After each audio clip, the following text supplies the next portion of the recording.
Ayan, for today's video guys, paano nga ba maghanap ng username dito sa Celebi.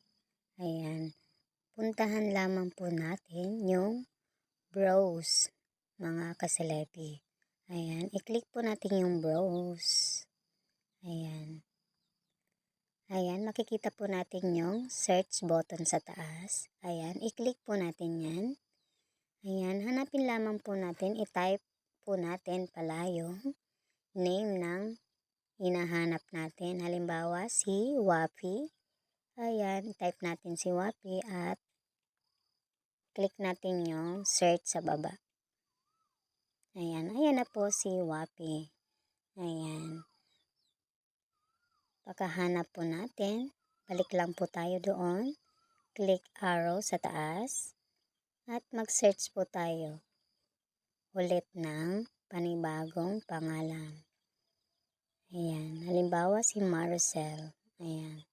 Thank you guys for watching for today's tutorial. Ayan, balik po ulit kayo sa susunod po nating tutorial. Ayan.